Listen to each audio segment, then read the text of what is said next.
welcome to my channel. My name's Amanda. This is my pug Watson. He probably won't stay there for very long. I am a disabled neurodivergent woman. I have autism, ADHD, global aphantasia, which means that I don't experience any of the senses in my mind, and I also have a rare memory disorder called SDAM. I talk about all these topics on my channel and just kind of vlog about my experience as a disabled neurodivergent person. So if you've watched some of my recent videos, you will know that I am currently recovering from a foot surgery.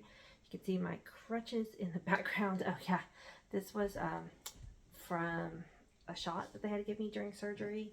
I think it's pretty common actually for autistic people to bruise easily. It's one of the questions on many of the diagnostic tests, but yeah, I've got bruises from the surgery. And here is my beautiful foot splint. So it's day 3 post-op, and doing pretty well. I should go back and watch the one that I posted, I think the day of my surgery actually. I posted a video, and probably a little, you know, loopy on the pain meds, but hey, it's all real. It's real life experience. So, hold on, something's in my eye.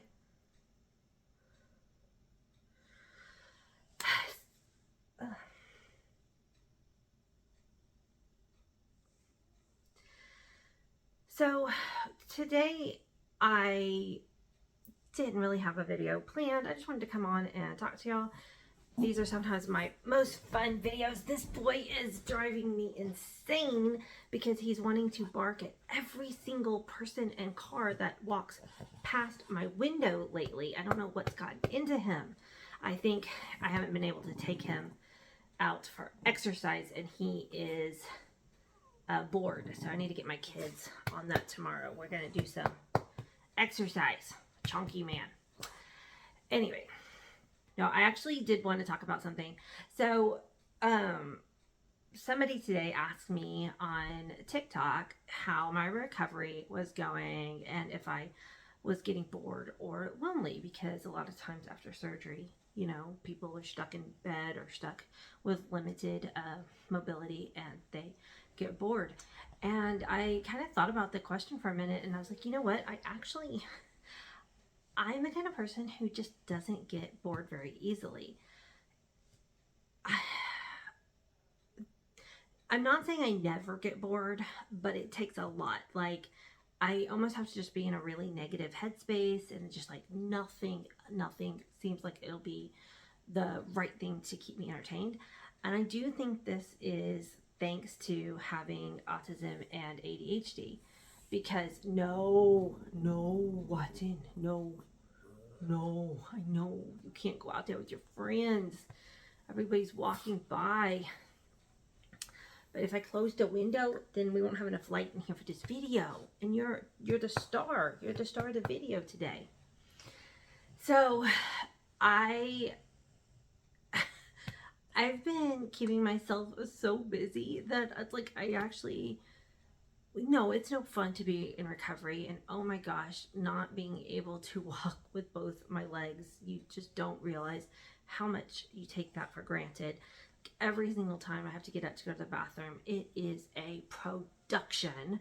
I've got this amazing knee scooter, which has made my life so much better. Seriously, having that and not having to rely on the crutches yet has been just like game changer for being able to get around my house. I'm pretty much limited to my first floor. The doctor does not want me going up the stairs unless I absolutely have to. And so I haven't gone upstairs since Wednesday morning. But he told me when I do go upstairs, it's going to be on my butt backwards, one step at a time. So I'm not to put any weight on my foot for 3 weeks.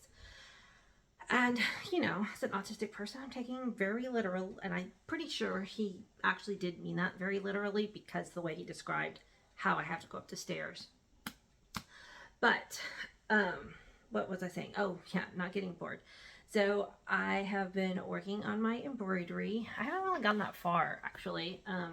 This is the start of a little kitty cat. It's the next project. I finished the one that I was talking about a couple videos ago.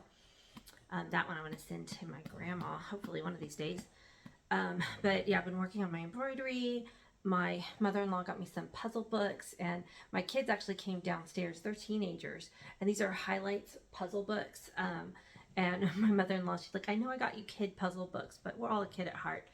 And you know what? She's not wrong, because having these puzzle books were really fun because they're fun, but they're not so hard that you're just frustrated and just want to throw them away. Like, you can kind of work through them quickly, which actually keeps you more engaged. So my teens actually came down, and we were doing like, you know, those hidden pictures, and there's a couple of mazes and a couple of word puzzles. And so that was really fun to just have them laying in the bed here with me and working on that together.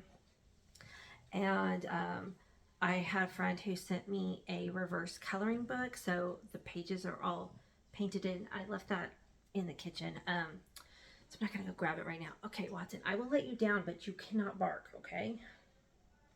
You want to have that deal with me? Okay. It's a reverse coloring book, so the pages are like watercolored, and you use black ink pen to draw in the shapes. And so you get to use your imagination. It's actually been very challenging as somebody with aphantasia, and I cannot visualize anything in my mind ahead of time. Like, when I see the shapes, I can't visualize a scene in front of me and like go for it. So it's been very challenging, but I've been trying to just tell myself, don't make up any rules, just go. If anybody's familiar with Zen tangling or Zen doodles, I've been kind of trying to have like a Zen tangled vibe with some of the shapes and that kind of thing. So that's been fun. I've actually spent quite a bit of time on that today. I actually haven't watched hardly any TV. I've watched 1.5 Grey's Anatomy shows. Hubby just brought me my coloring book. So this is the reverse coloring book that my friend Stacy gave me. And so the pages are just like kind of watercolory blobs. And like this one, you know, kind of looks like flowers. And so did this one. So all the black on here is me filling in lines. So I just kind of tried to find flowers in all the colors. And then this one, I had fun just kind of, like I said, trying to have a Zen tangle kind of vibe to it. But like on this one, I was like, oh, it kind of looks like an underwater scene. I could get that. And I tried to draw like some fish. And then I was starting to do some coral, and just because I can't visualize what a fish looks like in my brain, I couldn't draw out of the blobs to try to like pull out fishiness from it. And even in an abstract way, I would have to actually like look at a fish to be able to try to make this actually look more like a fish. I mean, that does not look anything like a fish, even an abstract fish, in my opinion. And I'm not fishing for compliments, fishing for compliments. But so to actually try to like pull out a scene because of having aphantasia, it actually became a little bit more frustrating instead of relaxing. So I think that I'm going to stick more to the Zentangle pages. And even that one, I could have just done a Zentangle instead of trying to find a scene. This is the one I'm working on right now. And so it starts out all blobby, and then you can just fill in different colors and shapes and stuff. So, oh, but this one I was kind of incorporating a couple of little, like I got a little fox right here, and kind of like a little squirrel looking like guy. Anyway, just having fun. So as you can see, I've actually spent quite a bit of time on this today. So when my friend asked me if I was bored, I was like, no, not like, it takes a lot. Like, and like I said, I've hardly watched any TV. I had saved up TV shows and specifically didn't watch them so that I could just binge watch a TV show, but that's just not what my brain wants to do right now. And so I haven't watched hardly any TV.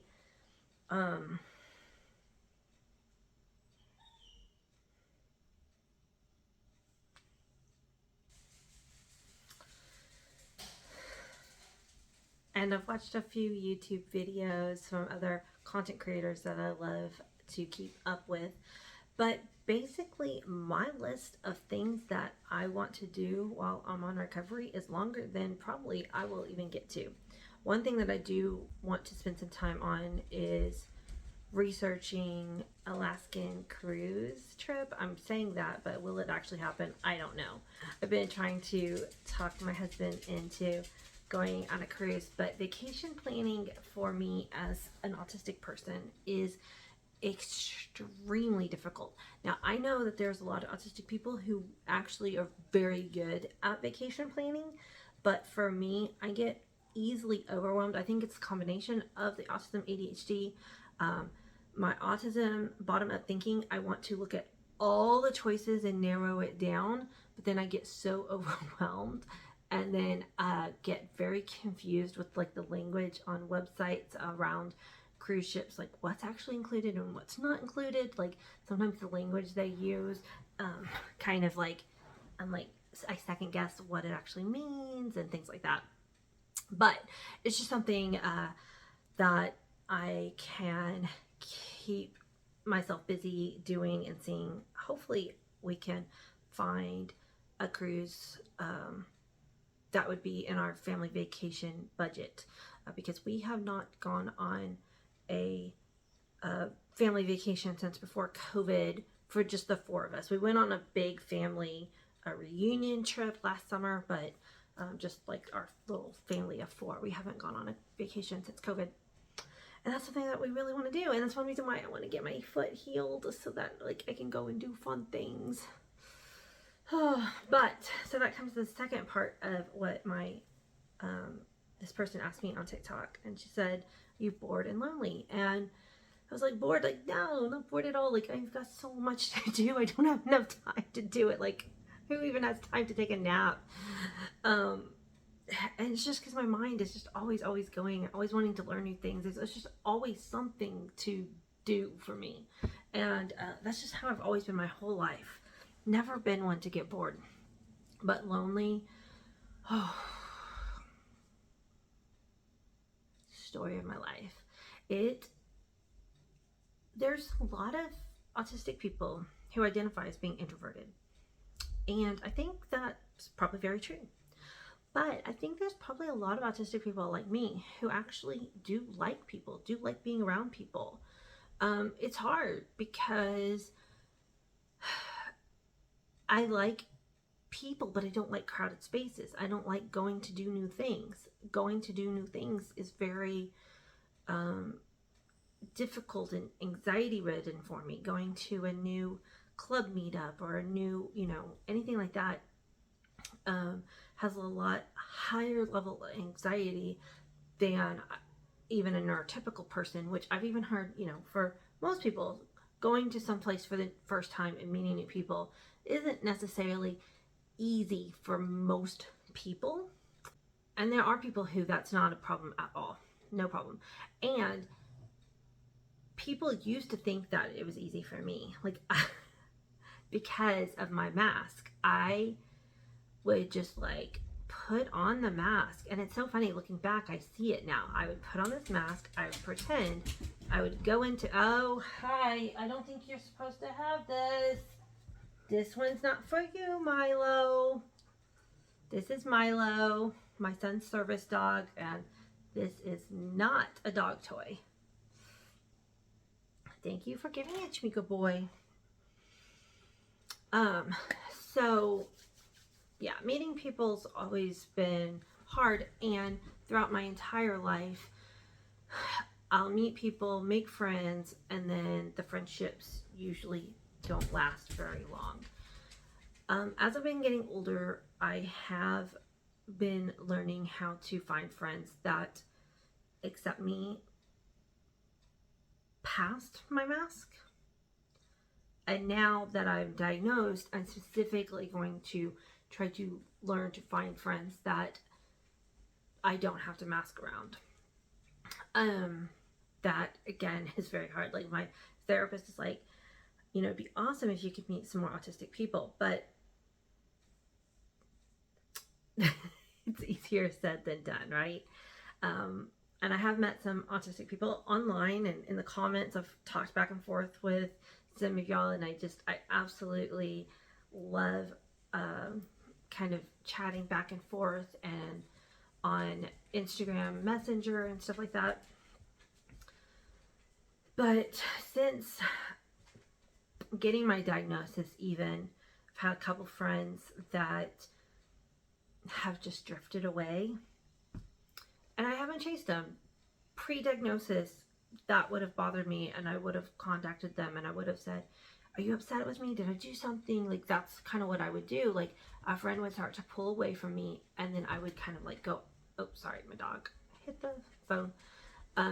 I'd go after them and like demand answers. Like, what did I do? What did I do? Because I was always like, there was always some kind of miscommunication, right? But this time, there's a little bit more peace in it. Like, friends are drifting apart, and two of them that I can think of, ever since I, have been sharing about being autistic, they've just kind of drifted out of my life. And so I'm not gonna go chase them. Like, I'm here. I've contacted them. It's not like I'm playing games. I'm not trying to play mind games. Like, ooh, I'm gonna see if they contact me first. Like, I'm 43 now. We don't need to do that. I'm also just not gonna be going after and trying to be like, hey, how can I fix this? How can I fix this? Because they wanted the masked version of Amanda. They don't want this autistic person who's trying to figure out who she is after an autism diagnosis. That's okay. But yes, I did have one Friends and Me care package, so that made me feel really special. But other than that, I haven't had anybody stop by. I wasn't expecting anybody to, but I guess part of me kind of hoped somebody would call and say, hey, can I stop by and visit for a little bit? Hasn't happened, and that's okay. Like I said, I'm so busy doing my own things. I don't need outside validation like I used to. I used to really get most of my value and entertainment by connecting with people, but I'm learning how to find comfort and enjoyment and happiness with just my own activities and with my family. And then when the friends that are in my life are available, it's like the cherry on top. It's just nice icing. But right now, in this period of time, I don't have that many close friends, and that's okay. And it's not always going to be that way. And I do have some good friends. I like a lot of friends because, like I said, I actually do identify as extroverted. I really like chatting with people. I think part of that is because I don't inner monologue very much. I've mentioned this in a previous video. I process out loud, and that's why I like having friends, because I get to process my thoughts out loud with somebody. And when I don't have that, it's harder for me to see who I am. A lot of people, dialogue with themselves in their mind, and they work stuff out internally. I do it all externally. So yeah, so the surgery recovery is going well. The loneliness has nothing to do with surgery. It just is just a constant state. And I look for a lot of friends because I wouldn't want to put in the amount of time that I like to talk with somebody would be, again, I don't know, that's me projecting, but I've been told I'm too much my entire life. Too much. Text too much, talk too much, too much. And so I need to spread it out. That's what I tell myself. I don't know. Okay, this is a rambly video with lots of interjections. I hope you'll follow along. I just kind of wanted to give y'all an update. My foot freaking hurts. So in my last video, I was talking about the nerve block was still there and I couldn't feel it. And that was so disturbing to my brain because my brain kept telling me that my foot was in danger. Like I was worried it was going to fall off. Like my brain kept saying there's no blood to your foot. You need to do something about this. And I was like, no, it's okay. This is how it's supposed to work. But I had to take anxiety medicine because I could not relax. I was getting panicked. It felt like almost claustrophobia in my body, sort of kind of situation. Now, the nerve block's gone, so the pain is there, but I'm comfortable with pain, sadly enough. I know what pain is. It sucks, but it doesn't scare me. It doesn't freak me out like that nerve block did. So I've been taking my pain medicines on schedule. I'm one who really avoids taking medicine when I can, but I know it's important because, you know, putting your body through unnecessary pain isn't good for your nervous system. So taking the medicine as indicated and trying to manage my pain and stay off of it. And I have to have this brace on until next Thursday, and then we'll get it looked at and everything. Thank you guys so much for sticking around. The channel's growing. My message is getting out there. I hope, I know I've been making a difference for so many people, getting messages every day saying thank you for these videos. And that, guys, makes me feel so like